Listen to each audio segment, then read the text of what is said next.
Olá, eu sou Martina Powell, do nosso Kimono Dourado. Sejam muito bem-vindos à nossa segunda aula. Na aula anterior, conversamos sobre aquilo que chamei de Apocalipse silencioso. Refletimos sobre a sensação crescente de que o mundo está mudando diante dos nossos olhos e sobre como muitas pessoas estão vivendo um luto coletivo sem sequer perceber. Hoje gostaria de aprofundar essa reflexão porque existe uma dor muito específica que acompanha períodos de grandes transformações. É a dor de perder referências. Mas antes de prosseguirmos, quero reforçar algo que considero fundamental. Ao longo desse curso, utilizaremos a tanatologia como ferramenta para compreender processos de perda, sofrimento, adaptação e luto. No entanto, ela continua sendo apenas uma ferramenta. Não substitui a palavra de Deus, não substitui a ação do Espírito Santo, nem a oração, nem a comunhão com Cristo. A tanatologia pode nos ajudar a compreender aquilo que estamos sentindo, pode nos ajudar a identificar mecanismos emocionais, reconhecer dores e dar nome a determinadas experiências. Mas é a palavra de Deus que continua sendo nossa fonte de verdade, direção, discernimento e esperança. Meu objetivo não é interpretar a Bíblia através da tanatologia, é usar a tanatologia para compreender melhor aquilo que a Bíblia já revela sobre a condição humana diante das perdas, das crises e dos tempos difíceis. E talvez uma das coisas mais impressionantes das Escrituras seja perceber que homens e mulheres de Deus enfrentam exatamente esse tipo de sofrimento muito antes de existir qualquer ciência voltada ao luto. Uma das experiências mais desorientadoras da vida acontece quando aquilo que parecia seguro deixa de ser confiável. O sofrimento não nasce apenas da perda em si. Ele nasce porque a perda altera a forma como enxergamos a realidade. Durante muito tempo, acreditamos que determinadas estruturas permaneceriam firmes. Acreditamos que certos valores continuariam sendo compartilhados pela sociedade. Acreditamos também que determinados líderes seriam dignos da confiança que depositamos neles. Quando essas certezas começam a ruir, não perdemos apenas aquilo que admirávamos, perdemos também uma parte da segurança que sentíamos ao olhar para o mundo. É exatamente por isso que a perda de referência produz tanto sofrimento. Na tanatologia, aprendemos que existem perdas concretas e perdas simbólicas. Algumas pessoas perdem familiares, saúde ou patrimônio. Outras perdem expectativas, sonhos, certezas, pontos de apoio emocionais. Embora sejam perdas diferentes, ambas exigem adaptação. Talvez uma das marcas mais evidentes do nosso tempo seja justamente essa perda silenciosa de referências. Quando penso nesse tema, sempre me lembro do profeta Jeremias. Poucos homens na Bíblia testemunharam um colapso tão profundo quanto ele.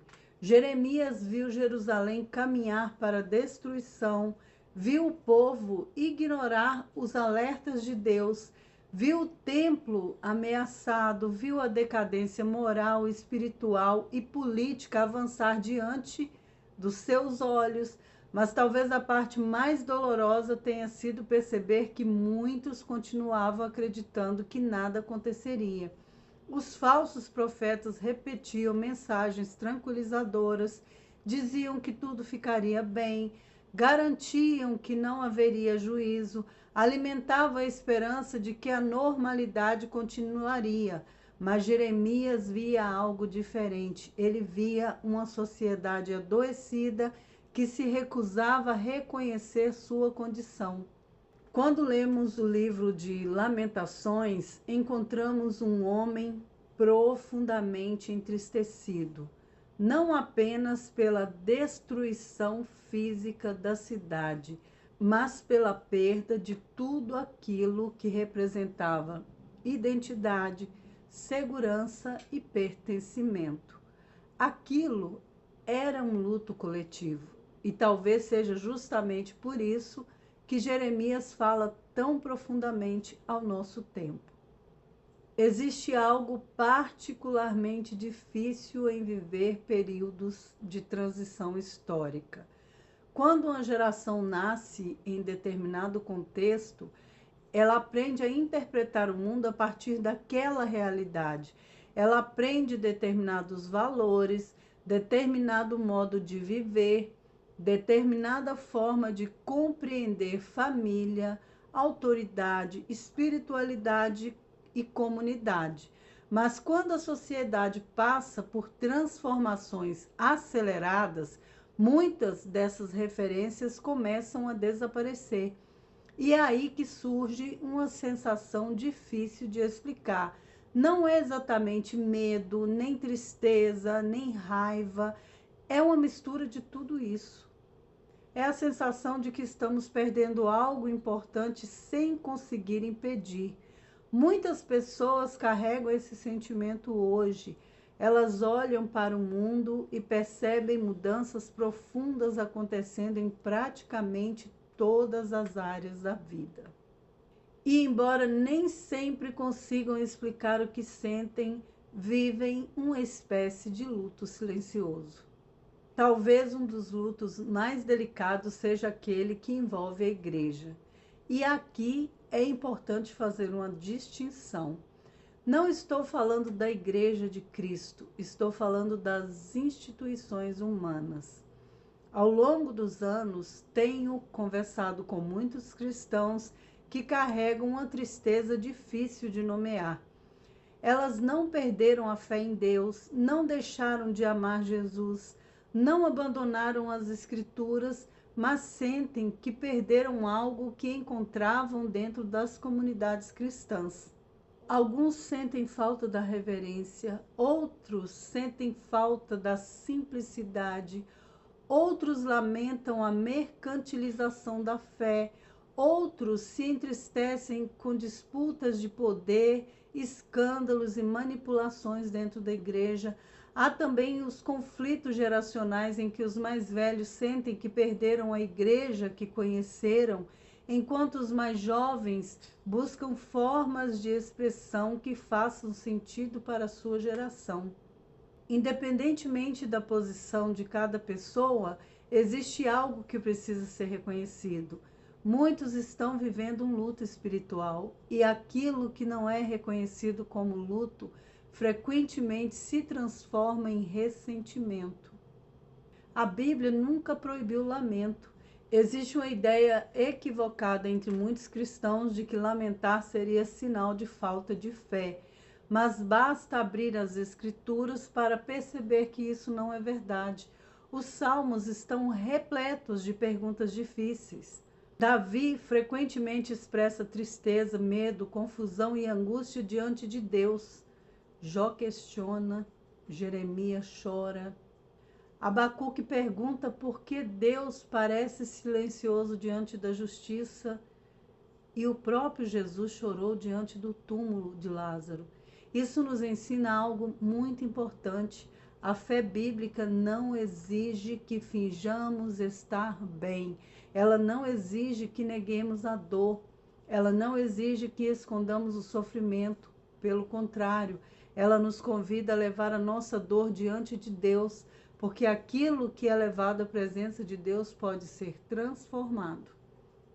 Aquilo que é reprimido geralmente continua adoecendo em silêncio. Quando uma perda não é elaborada, ela frequentemente procura outras formas de se manifestar. Às vezes se manifesta como amargura, às vezes como cinismo, às vezes como isolamento e às vezes como incredulidade. Muitas pessoas foram profundamente feridas por homens, e homens intitulados homens de Deus, e acabaram projetando essa dor sobre Deus. Foram decepcionados por líderes e passaram a desconfiar das promessas divinas. Foram feridas por instituições e começaram a rejeitar tudo aquilo que relacionava à fé. Mas a Bíblia nos convida constantemente a fazer uma distinção importante. Os homens falham, mas Deus não. Os homens mudam, mas Deus não. Os homens decepcionam, mas Deus não. Talvez parte da maturidade espiritual consista justamente em aprender a separar as duas coisas. O autor da carta aos Hebreus descreve algo extraordinário. Ele fala sobre um reino que não pode ser abalado. Essa promessa não significa que nada ao nosso redor será abalado. Na verdade, a própria Bíblia afirma o contrário. Muitas coisas serão abaladas. Instituições serão abaladas, economias, governos, estruturas, mas existe algo que permanece, e é justamente nessa permanência que encontramos segurança.